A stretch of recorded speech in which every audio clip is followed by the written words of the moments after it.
Vou puxando aqui. Bom, começou aqui. Fazer uns acordos, né? Acho que a gente está com um quórum mais enxuto hoje, né?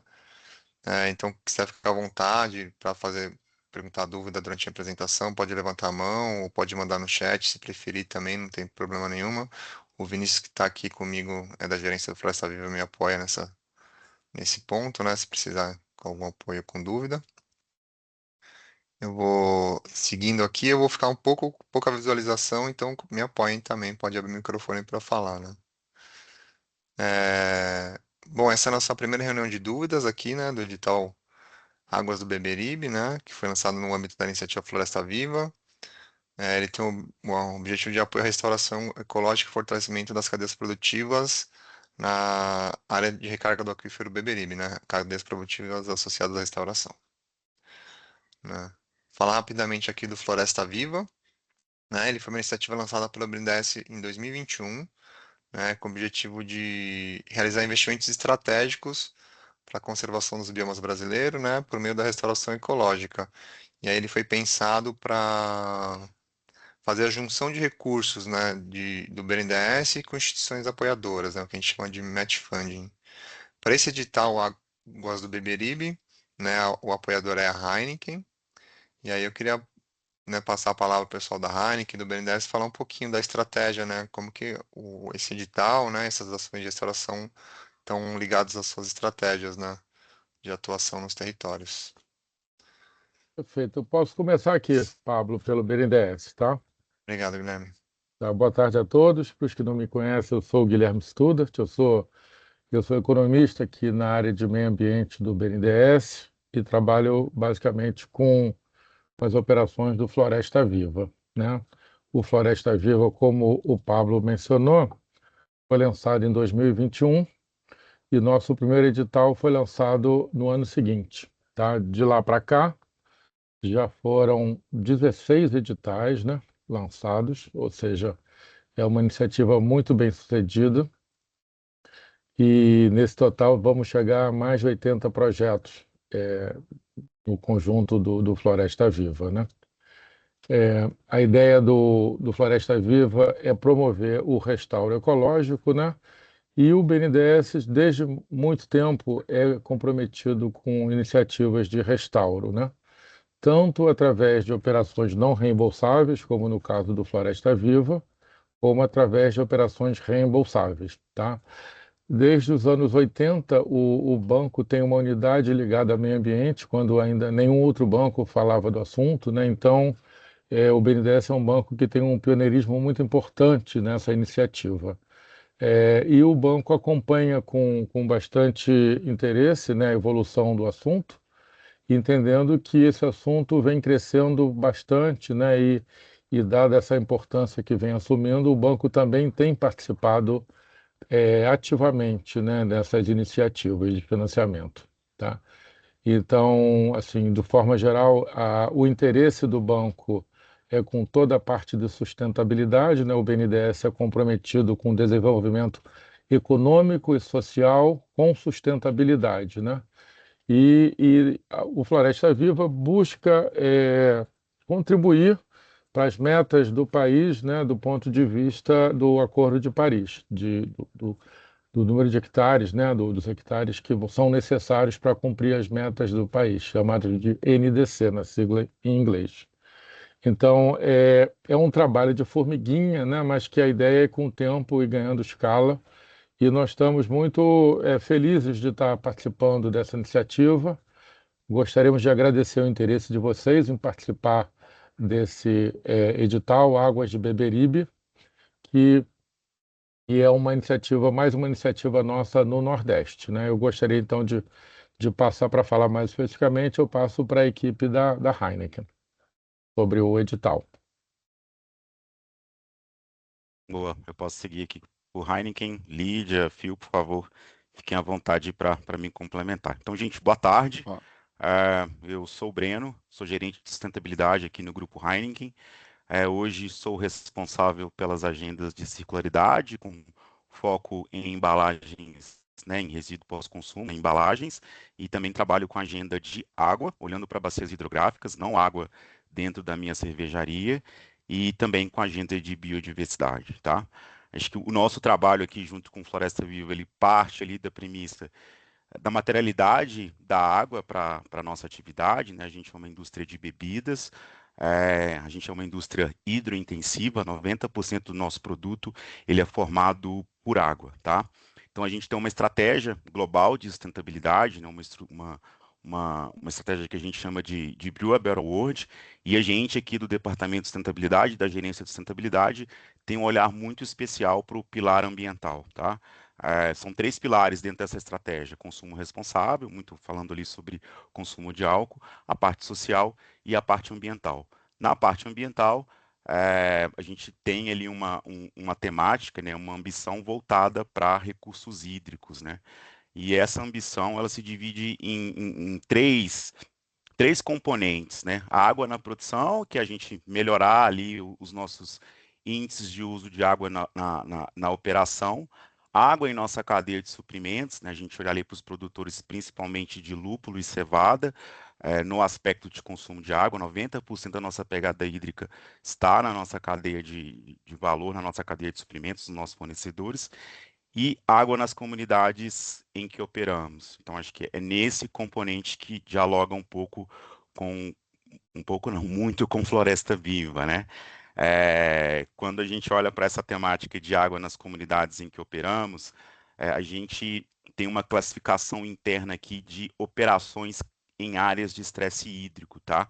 Então, hoje no Brasil a gente tem 14 cervejarias, desculpa, 13 cervejarias.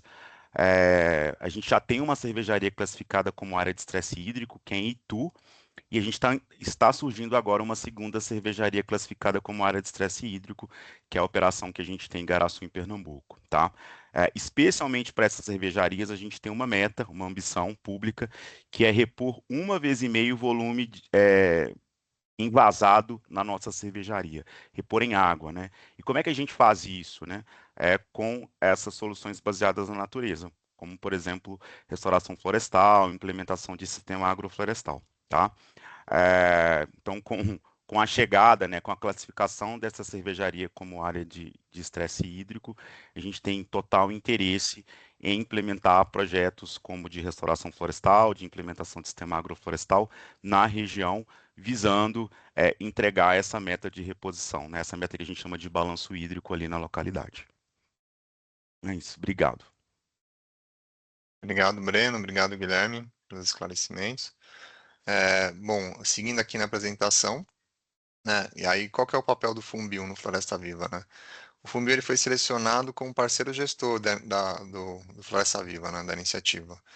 Então, isso lá em 2021, 2022, né? Que foi quando teve a contratação da gente. O BNDES fez o lançamento público para contratar parceiros e o Funbil foi selecionado.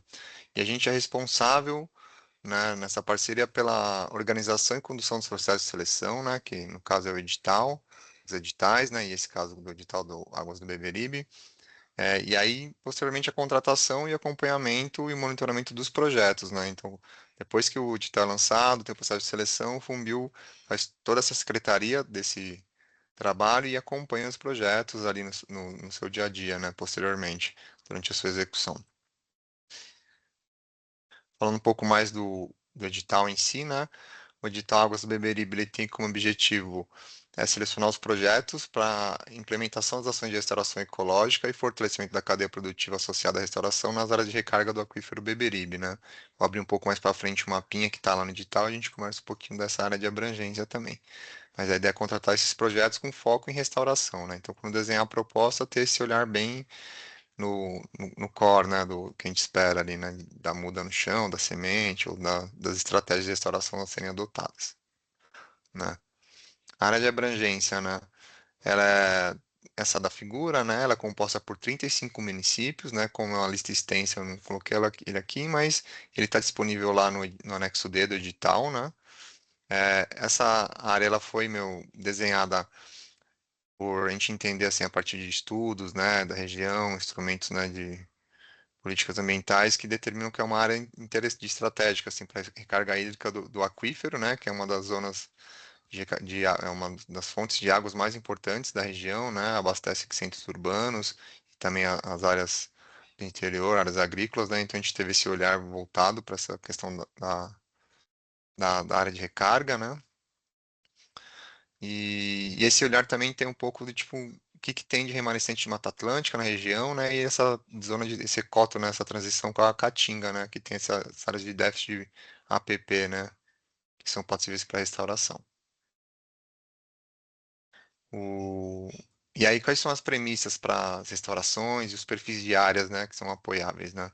Para restauração, isso para todo Floresta Viva, com exceção de alguns nos digitais bem específicos, né, a restauração com espécie nativa e também são permitidos o uso de algumas espécies agrícolas, né, exóticas, agrícolas não invasoras, né? Isso que a gente pensa um pouco nas técnicas de restauração produtiva, como sistemas agroflorestais, né, que no seu processo ali sucessional, às vezes a gente chega numa área que está degradada, entra com uma adubação verde, ou até com uma cultura agrícola anual que vai sair do sistema conforme for crescendo as mudas, né, de árvores e for sombreando a área. Então, é possível usar, desde que ela não tenha um perfil invasor, né, para conseguir sair da área quando o aspecto, a fisionomia de floresta for se desenvolvendo. E das áreas que são possíveis, né, permitidas as ações de restauração dentro do Floresta Viva, e do edital Águas do Beberibe, unidades de conservação de posse de domínio público e também as reservas particulares do patrimônio natural. Então, qualquer área dentro dessas unidades de conservação são permitidas para restauração, né? É, áreas de preservação permanente, APP, e reservas legais, as RLs, elas são restauráveis em imóveis rurais de até quatro módulos fiscais e também assentamentos de reforma agrária. Então, nesses dois perfis de imóvel rural, né, as propriedades e os assentamentos, propriedades até quatro módulos fiscais, é só a APP reserva legal que é permitido, né? Isso é devido à origem do recurso do BNDES, que é um recurso não reembolsável, então a gente também é uma estratégia de ter permanência, né? Porque se a gente faz restauração fora dessas áreas, a gente não consegue garantir a permanência, né? Porque a gente não tem o apoio, né, do CAR, essas coisas tudo que é delimitado. Outras áreas apoiáveis são territórios quilombolas e de outros povos e comunidades tradicionais. Então, qualquer área, assim como nas unidades de conservação, dentro desses territórios são permitidos qualquer área, né? Pode ser fora da APP, porque já tem uma proteção maior nesses territórios. E também as terras indígenas, né? E aí, no caso de terra indígena, somente o que tiver demarcado e homologado pelo Estado e com limite reconhecido pela FUNAI. E aí, tanto para as terras indígenas quanto para as unidades de conservação, é necessário apresentar as cartas de anuência do órgão gestor e das comunidades e povos envolvidos, né? Então, se é uma unidade de conservação que tem uso sustentável, né, tem a permissão do uso, é, já tem que prever a obtenção dessa carta de anuência. A Cristiane está com a mão levantada. Se quiser já montar dúvida, Cristiane, fica à vontade. Então, boa tarde, Pablo. Ah, Você deixou aberto aí para fazer perguntas ao longo da apresentação, então vou aproveitar umas dúvidas sobre. São 35 municípios, e dentro entre esses municípios tem APAs públicas. boa pergunta. Então, se eu tenho uma área, um imóvel rural de médio ou uma média ou grande propriedade, mas ele estando dentro de uma APA, ele é elegível? Se ele tiver Bem, mais do que quatro módulos fiscais, não. Então, tem algumas unidades de conservação que são permitidos imóveis privados dentro, o caso dos monumentos naturais também, né, que são monas que são uhum. permitidos. Nesse caso, o que a gente conta é o módulo fiscal, né? Então, onde é permitido propriedade rural dentro, unidade de conservação, onde que é permitido imóvel privado dentro, o limite é o do módulo fiscal. Pode passar o slide só para eu. Qual? Esse aqui ou o anterior? Isso, não, o próximo. É, tá. Então, são unidades de conservação que sejam de áreas públicas, que a área Isso, não sejam áreas privadas. Aí seria permitido, mas sendo área privada, tem que seguir aí o segundo item, isso, no APP exato. ou RL. Uhum. Isso, exato. Ou se for uma RPPN, né? Se for uma Uhum, RPPN, aí não tem limite de tamanho de área também, né? Que é uma reserva particular, né? Um imóvel particular, mas uhum. ele já é uma unidade de conservação também, né? Joia. E aí, uma segunda pergunta é, em assentamentos rurais, tem área de reserva legal do assentamento. Também Uhum. seria elegível, não Sim. seriam somente a PPI-RL da parcela, né? Não, isso, exato. Aí vai Pode ser do próprio cada assentamento. assentamento tem o seu padronização, né? Depende de região, então eu não Uhum, domino como que é na região aí. uhum. Mas se tem a área do lote, pode ser a área do lote. Se tem dentro do assentamento a área que é comum, que é de RL, também pode. Pode ser também. Pode ser Pode. também. Isso é legal porque pode dar uma escala maior, né? Porque normalmente as áreas comuns Uhum. elas são maiores, é mais fácil de ganhar essa escala, Isso. né? Para a área mínima. Tá joia. Obrigada, Tá Paulo. bem? Imagina. Bom, e aí sobre as instituições elegíveis, são elegíveis para submissão de propostas, né? Nos editais de Floresta Viva, né, instituições sem fins lucrativos, né? E aí tem as formações como associação civis e fundações privadas, né, assim, instituto, fundação de apoio à universidade, fórum, movimento, e as cooperativas também são elegíveis, né, sejam elas singulares, centrais, federações ou confederações, né? Só precisa estar legalmente constituída há pelo menos 2 anos, é obrigatório, então se no momento de submissão da proposta o não tem registro, né, constituído há pelo menos 2 anos, ela se torna inelegível, né, e aí a experiência com projetos de restauração na região é desejável, mas não é um item obrigatório, né, mas ele também é um item que é um critério de seleção, né, então ele é pontuado. Então, se não tem experiência, né, com restauração, tudo bem ser proponente, não é eliminatório, mas é um critério, né, de avaliação. E aí, sobre a composição, né, de proposição do projeto, cada proposta só pode ter uma instituição proponente, né? Então, às vezes a gente tem uma espécie de consórcio, às vezes as instituições querem colocar duas instituições proponentes, não, a gente, no fundo, a gente só faz contrato com uma instituição, então não pode ser permitidos consórcios, né? Então, é uma instituição, mas que pode ter parceiras que ajudam, tem papéis, né, importantes no alcance dos objetivos do projeto. Então, são as instituições parceiras, né, que fortalecem esses objetivos para o alcance desses resultados. Então, pode compor dessa forma, né? Uma instituição proponente, a instituição parceira. Uma instituição pode ser proponente numa proposta, parceira em outra, né, e a sua parceira pode ser proponente na dela, e também você que ser como parceiro lá, né? Então, esses arranjos também são permitidos. E aí, depois, caso os projetos sejam selecionados, a gente vai olhar dimensionamento de equipe, essas coisas, né?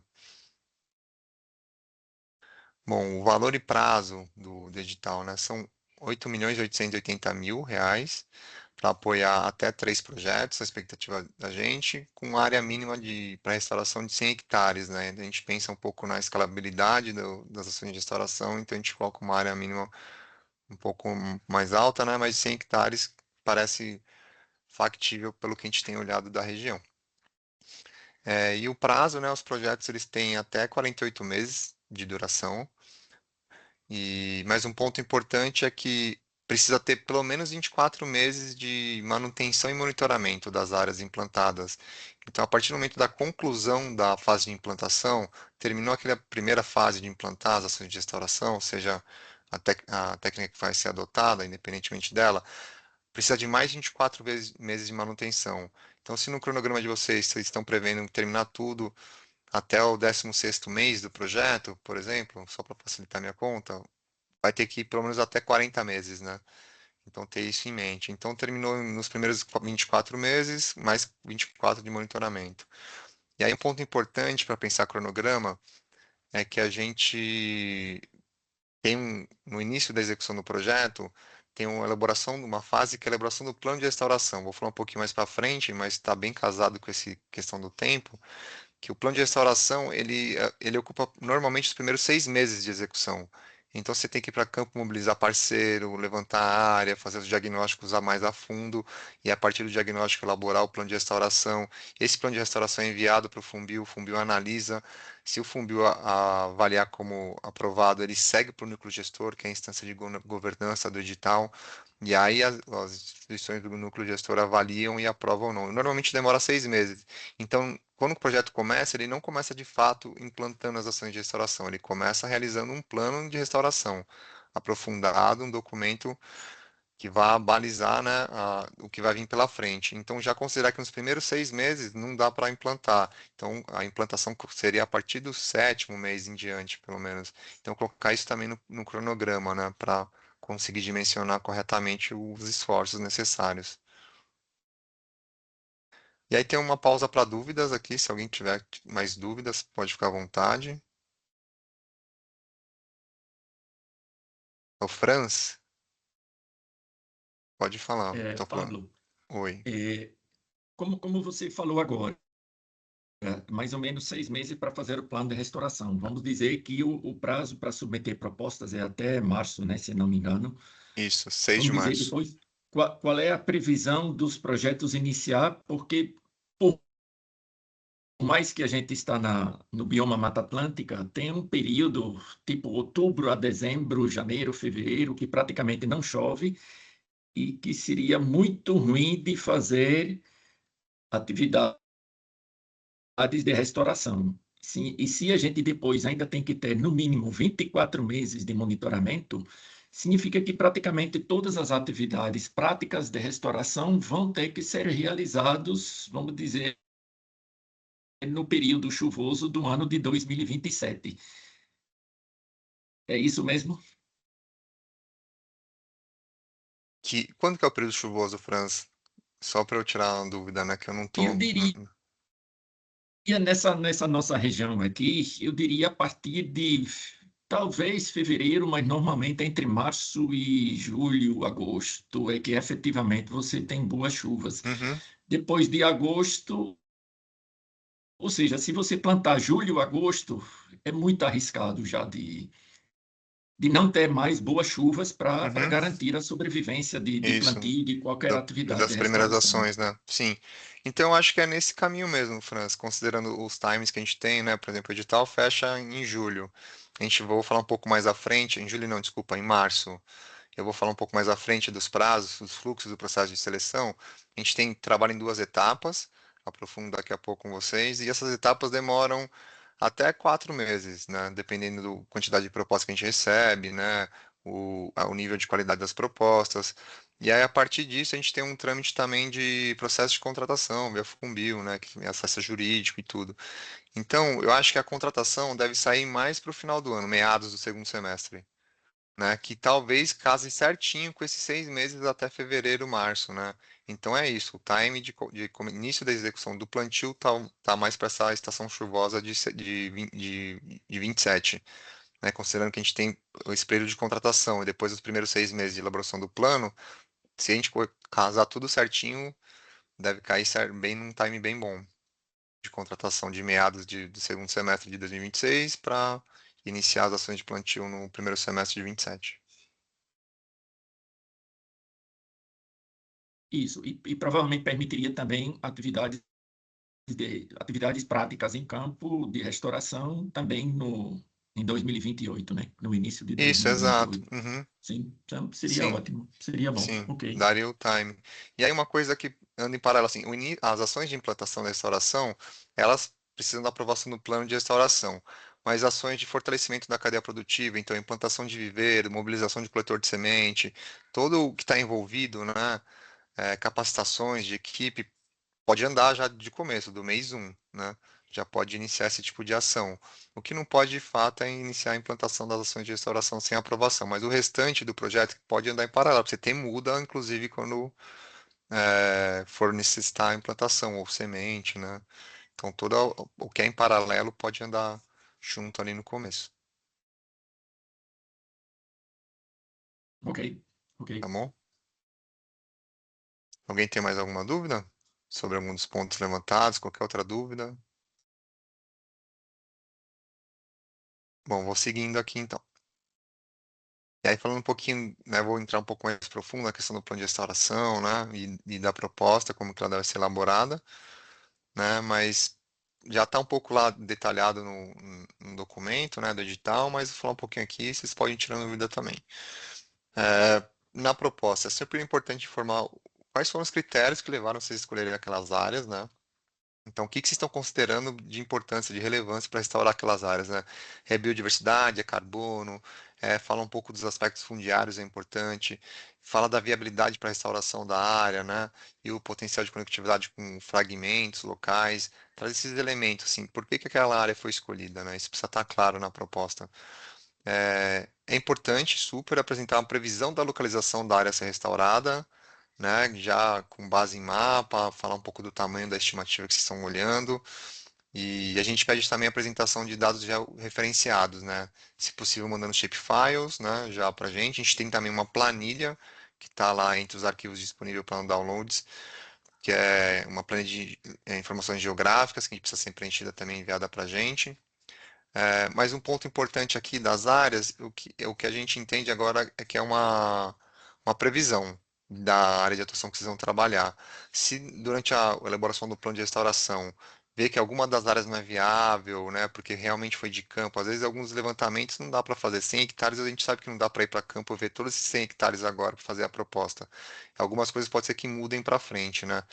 Alguma dessas áreas. Então, ter essa tranquilidade também de quando for apresentar essa previsão de localização, saber que é uma previsão, né? Que vocês vão atuar naquele território, que vocês estão levantando esses passivos ambientais e que ele pode ter alguma alteração ou outra na região ali, de acerto de polígono, essas coisas. Importante também, na elaboração da proposta, descrever o histórico e os fatores de degradação que estão na área, né? O que que era na área antes? Era pasto? Era atividade madeireira? Era mineração? Tirava areia? O que que tinha na área que gerou esse processo de degradação, né? E o que que tem hoje ainda de fator de degradação, né? Então, sei lá, tem uma erosão, tem o gado entra na área, tem uma gramínea exótica que fica dificultando, né, a regeneração natural. Então, apontar o que que tem hoje, do que vocês já visualizam. E na proposta também é legal já começar a mapear os viveiros, as redes de sementes locais, para pensar esse fornecimento, né, de muda, de semente, de mão de obra, entender como que já está essa cadeia local, já trazer um pouco desse olhar de vocês que atuam no território, desses elementos. E aí todas as propostas que são submetidas, elas têm essa estrutura, né, que está detalhada lá também, mas que é o mapeamento diagnóstico, isso precisa estar previsto nas ações do projeto, né, que é o mapeamento diagnóstico, articulação local, o preparo das áreas e implementação das técnicas de restauração, a manutenção e monitoramento e o fortalecimento da cadeia produtiva, né, esses são as etapas básicas da proposta mínima, né, que a gente espera. E aí para o plano de restauração, né, ele tem que se apresentar em até 6 meses, né? Se apresentar em 4 tá ótimo, mas tem o teto ali de 6 meses para apresentar, né? Então, o primeiro semestre ele fica muito dedicado a isso, mobilização de equipe, né? Aquisição de bens para execução do projeto e também elaboração do plano de restauração. Então, tem todo esse movimento logístico envolvido. É, o plano de restauração ele precisa ser elaborado por equipe técnica alguns profissionais têm que ter uma RT, né? Então a gente precisa de uma anotação de responsabilidade técnica, de um engenheiro agrônomo, de um biólogo, de um florestal, que tem esse atestado técnico pela responsabilidade do projeto de restauração. Então, se a equipe não tem alguém na equipe que tem a RT, vocês podem prever a contratação de um profissional que o tenha, que seja uma contratação pontual para apoiar na elaboração do plano de restauração, que seja uma contratação que vai ser incorporada à equipe, né? Mas é obrigatório a RT. E a gente também pede que seja uma construção participativa. Então, você vai ter unidade de conservação, falar com o gestor, com as comunidades que são envolvidas, se for com propriedade rural, com as pessoas proprietárias rurais, e mobilizar todo mundo para ter um sucesso no plano de restauração, né?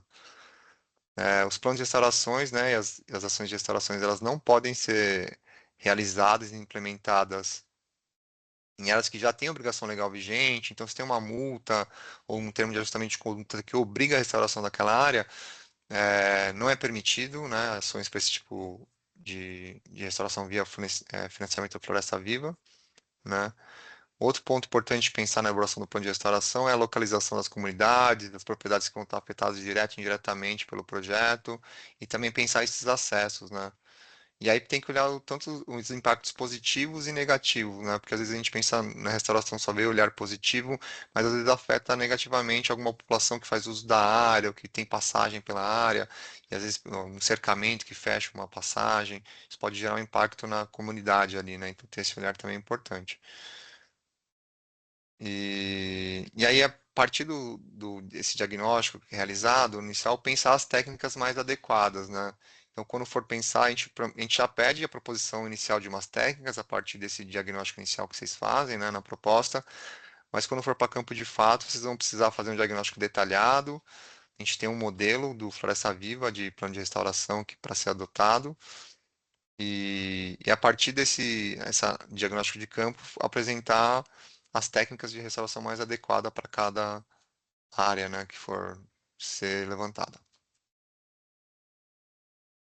E aí, sobre a implementação do plano de restauração. Como eu já disse, somente após a aprovação pelo núcleo gestor. É, sempre pensar, né, a relação de custo-benefício das técnicas, né? O plantio total é uma técnica ótima para algumas condições, mas às vezes a gente consegue trabalhar com enriquecimento de uma área, regeneração natural assistida na outra. Então, pensar sempre qual que é a relação de custo-benefício para a gente conseguir gerar essa escala, né? Mínima de 100 hectares. E pode ser mais também. Pensar o uso de espécies nativas, né, prioritariamente, então espécies locais, espécies ameaçadas, né, as espécies que já tem um instrumento de uma política estadual que determina ali quais são as espécies que devem ser usadas minimamente, usar elas também, né, prever isso, esse casamento com o que tem de ordenamento, né, já territorial. E também, né, são permitidas as técnicas de restauração produtiva, né? A gente usa o exemplo do SAF, mas cada região pode ter uma adaptação de técnica de restauração produtiva, né? Que vocês conhecem melhor atuando localmente. E aí o ponto que eu já falei, né? Implantação até um máximo de 24 meses, de forma que a gente garanta o mínimo de 24 meses de manutenção também, né? Sobre essas ações de fortalecimento da cadeia produtiva. É, as atividades de capacitação e dos atores locais, a gente pensa para que elas tenham uma aplicação prática, né?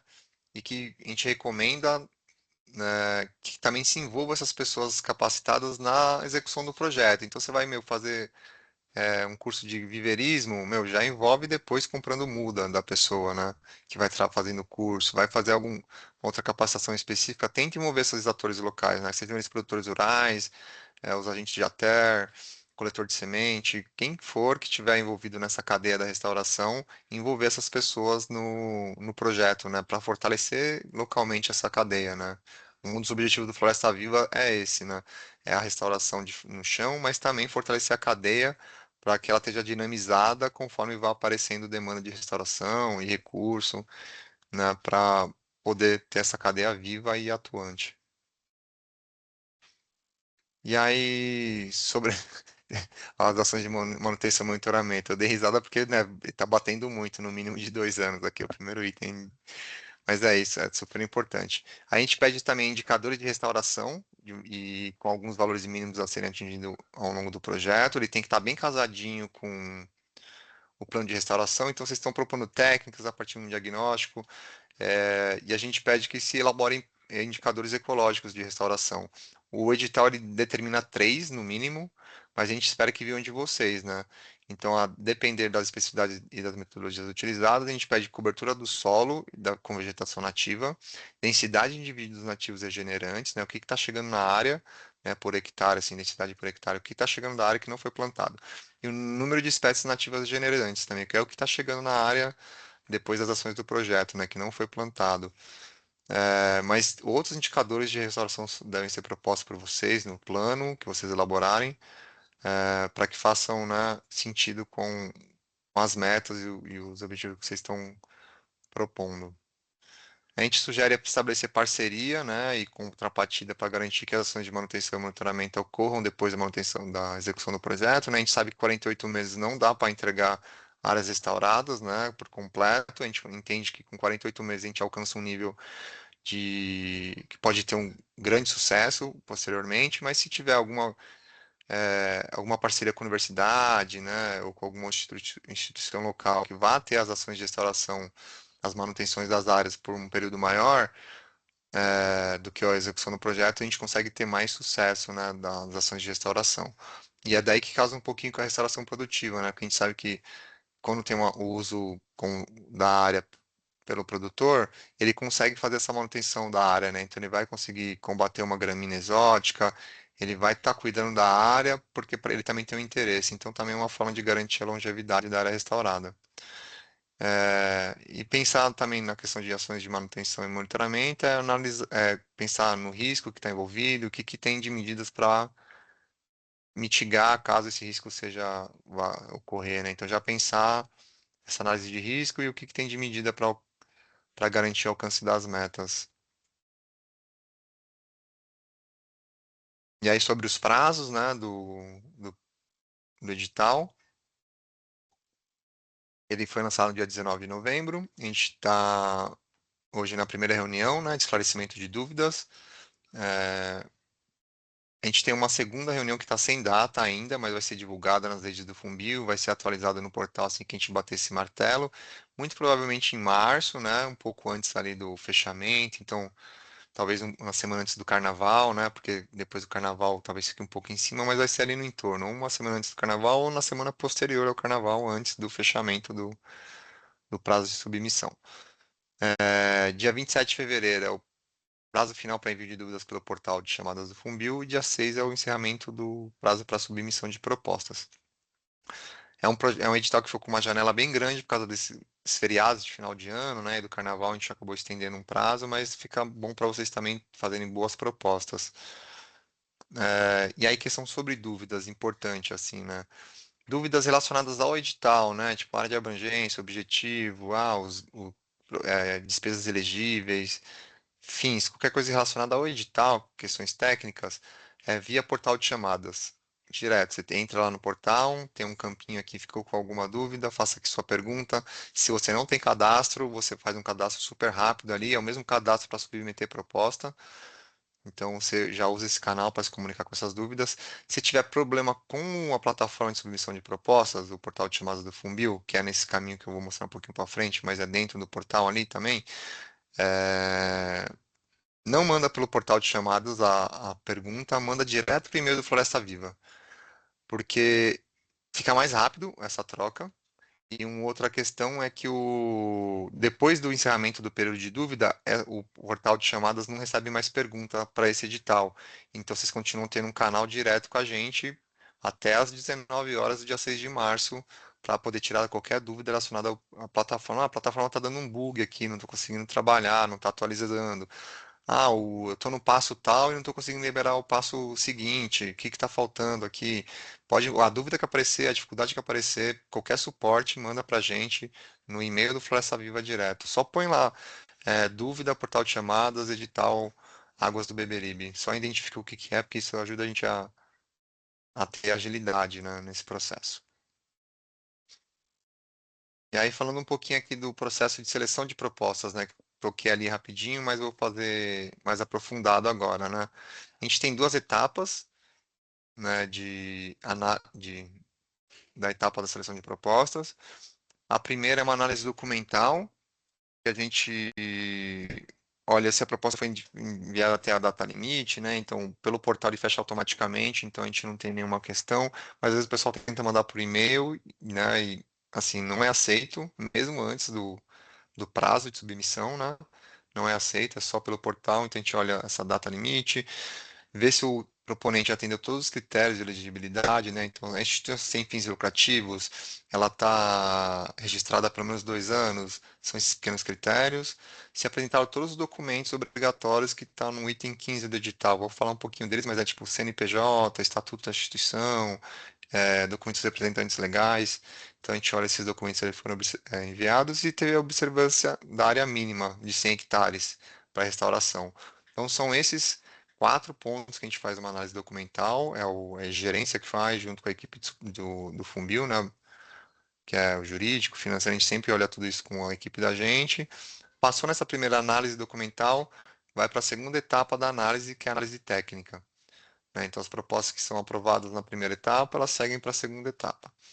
E aí, essa etapa, a segunda etapa é uma etapa técnica, né? Então, a gente monta uma comissão de seleção, que é indicada pelo BNDES, pela Heineken e pelo Fumbio, né? Essa comissão de seleção, esses avaliadores, eles olham, analisam as propostas com base nos critérios de avaliação que estão definidos no edital já. Então, fica uma dica para vocês que estão aqui. Olhem lá o edital nos critérios de avaliação e vejam direitinho os critérios, os subcritérios, qual que é o olhar que o avaliador vai ter. Ali você consegue desenhar muito bem a proposta nesse sentido, assim. além de todas as orientações que a gente traz gerais, ali é um ponto bem interessante de ter atenção para conseguir ter uma proposta bem redondinha. E aí, com a avaliação da comissão, a gente acompanha a nota final, e a nota final, quem atingir acima de 70% da pontuação máxima segue, é recomendado, né? A proposta é recomendada. Quem não atingiu 70%, ela não é recomendada. E aí, dependendo da quantidade de propostas, né? Se tem mais propostas do que recurso, a gente vai ter um ranking ali, né? Das primeiras colocadas e vão ser as propostas recomendadas. E aí a gente comunica como é com as instituições, né? Mas a gente faz essa distribuição. Se não tiver recurso, a gente vai olhar o que tem de área, o que tem de montante de recurso e montar essa classificação final. Isso tudo quem faz é a comissão de seleção, né? Em relação aos anexos, tem um nome errado aqui, gente, desculpa. Eles estão na página de boas-vindas do Floresta Viva, né, do Beberibe. Então, a gente tem o anexo A, que é dados cadastrais do currículo da instituição proponente, anexo B, que é a identificação das parceiras e os dados cadastrais da instituição proponente, desculpa, das parceiras, a apresentação geral do projeto, a planilha padrão de coordenadas geográficas e a planilha digital. Então, essa é a planilha que eu falei, baixar, é super simples de preenchimento.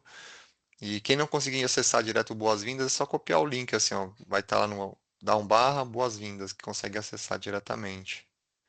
Os documentos obrigatórios, CNPJ, Estatuto Social vigente, né, da instituição, é, registrado em cartório, ata de eleição e posse da diretoria em exercício, registrado em cartório, documentos pessoais dos representantes legais, então todos, presidente, tesoureiro, diretora financeira, todas essas pessoas que são representantes legais que estão determinados no estatuto precisam apresentar a documentação.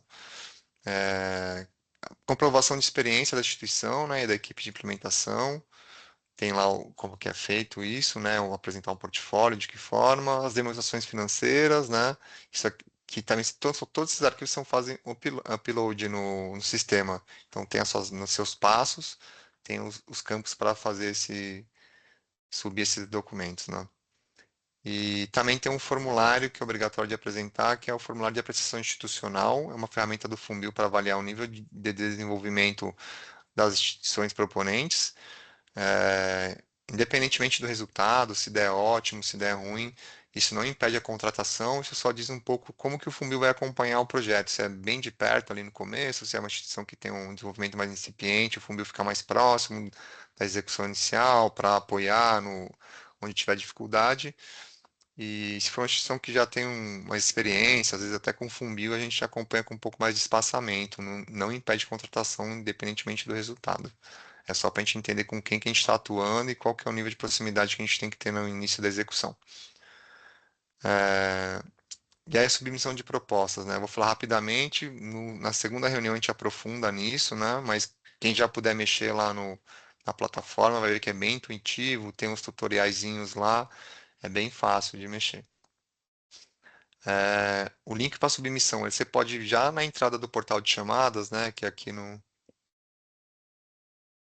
Deixa eu ver se eu acho aqui. Aqui, né, nesse campinho você já tem essas editais, né? Tem algumas chamadas abertas lá, né? O Floresta Viva está com 5 editais abertos. Um deles é o Aquífero Beberibe. Né, você pode ir em Saiba Mais, que vai ter os arquivos lá dentro, toda uma descrição. Você pode vir direto submeter proposta, né? Se você clicar no Saiba Mais, vai ter esse outro campinho dentro aqui, né? Esse cardzinho que também tem um link para submeter proposta. Você vai cair dentro dessa página se você não tiver cadastro, né? Se tiver cadastro, já tiver com o login ativo, ele vai entrar direto. Mas você faz o seu cadastro aqui, né? Caso você não tenha. E aí é o caminho para submeter a proposta. Uou.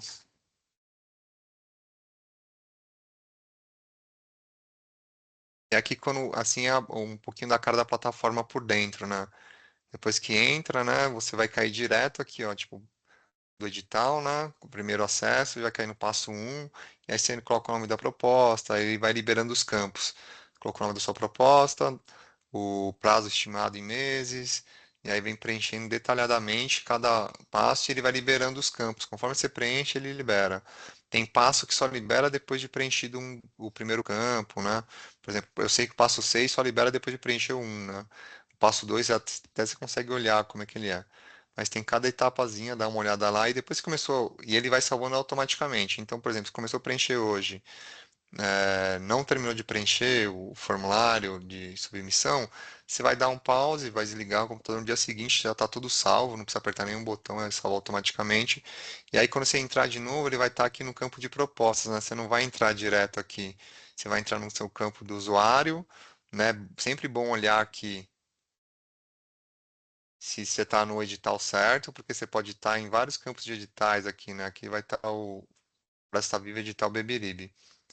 E, e aí aqui você coloca aqui editar proposta, né? Que são suas propostas que estão em aberto. Se tiver mais, submetendo proposta para mais um edital em aberto, vai ter uma lista.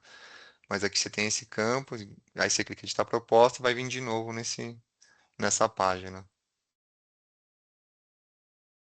Bom, e era isso, pessoal. Caso alguém tenha alguma dúvida aí, pode ficar à vontade. Eu vi que chegou um pessoal depois, quiser tirar dúvida também, fica à vontade.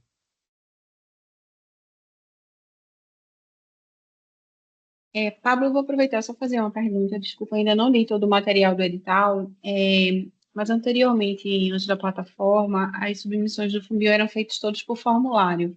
Uhum. A plataforma, ela substituiu todos aqueles formulários ou tem algum formulário que ainda precisa ser enviado também? Daqueles Tem. anexos que tinha? Uhum, isso. Ó, os anexos, o que precisa ser enviado ainda? O anexo C, que é a apresentação geral do projeto, porque o do Floresta Viva especificamente, quando a gente foi desenhando lá atrás, né, a gente está no 15º edital, como o Guilherme falou. Então, quando a gente lá no começo, a gente foi estruturando o edital para ele ter uma cara bem voltada para a restauração. Então, tem alguns elementos que a gente não conseguiu reproduzir na plataforma ainda, né? Então, por causa disso, o anexo C precisa ser enviado junto do, na submissão. Então tem um campo lá, você vai preencher o anexo C, né, que é a apresentação geral do projeto, e você vai muitas vezes reproduzir ele na proposta ali, no passo 1 e no passo 2. Então você vai passar todo ele meio que a limpo para lá, mas você vai enviar ele para a gente, porque ele tem mais informações que a gente consegue pegar na plataforma. Aí agora o anexo D, que era o padrão da gente antigo, né? Que era o cronograma, uma planilha de cronograma não precisa mandar, o sistema já faz. O orçamento ele faz diretamente ali. E para vocês que vão fazer orçamento, pô, não quer trabalhar online, tem a opção de fazer um download da planilha de Excel. E aí preenche ela, e aí depois faz o upload e aí o sistema copia automaticamente. Então ele preenche automaticamente para vocês. E o anexo A e o anexo B, que é a apresentação da instituição e da parceira, se tiver, também dá para fazer um download direto de dentro da plataforma, mas a gente deixou copiado fora, precisa mandar o A com certeza, porque vocês são proponentes, o B se tiver parceiro, se não tiver, não precisa mandar. E o formulário de apreciação institucional também é obrigatório, mas ele está disponível para download. Aí cada passo tem seu caminho lá para fazer o carregamento do arquivo. Joia, obrigada. Imagina. A Isabela chegou depois, que você ficou com alguma dúvida, Isabela?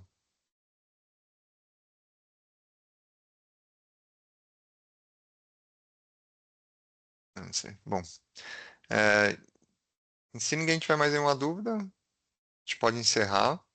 Se tiver alguma dúvida, pode aproveitar esses minutinhos finais.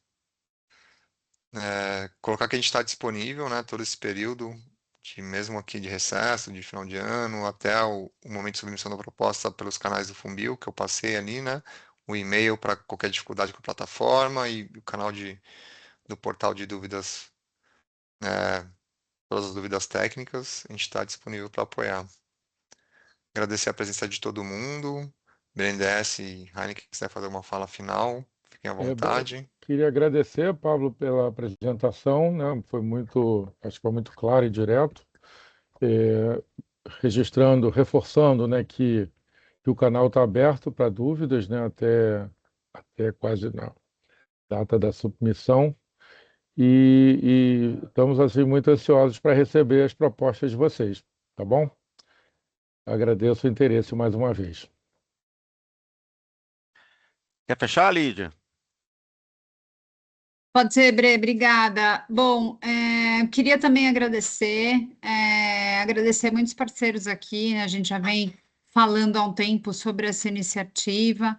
A gente chegou aqui, não foi um trajeto muito simples, nem muito rápido, mas a gente está super animado para o que está por vir na região. É uma região muito importante para a gente, então é uma feliz coincidência que tanto que Floresta Viva também tem interesse na região e a gente soma esforços aqui dos interesses tanto do banco quanto do Fumbio e aqui da Heineken, para que a gente possa também fomentar e alimentar e investir nas iniciativas que vão restaurar a região do ponto de vista tanto, a gente fala muito do balanço hídrico, mas a gente sabe que o impacto não é só disso, a gente sabe que tem impacto muito em geração de renda, em biodiversidade, em acesso e em todo o impacto que pode ser promovido por meio dessa iniciativa na região como um todo. Então, estamos super animados, agradeço demais aqui também, Breno e Felipe, que estiveram à frente dessa iniciativa, e ficamos em contato. Eu queria agradecer também, aproveitar a parceria, né, da Heineken, que é uma parceria que já não é de agora, a gente tem trabalhado aí há algum tempo e que conseguimos finalmente colocar de pé esse edital, e a parceria com o Fumbio, também desde o início do Floresta Viva. Sem a Heineken, sem o Fumbio, esse edital não estaria de pé, com certeza. Então, obrigado mais uma vez aos parceiros do BNDES. Tá certo, pessoal. Obrigado então a todos. E boa sorte para vocês que submeter propostas. Até mais. Valeu, gente. Boa Obrigado. sorte, pessoal. Obrigado, Valeu, gente. pessoal. Prazerão. Tchau, tchau. Tchau. Prazer. Até mais, pessoal.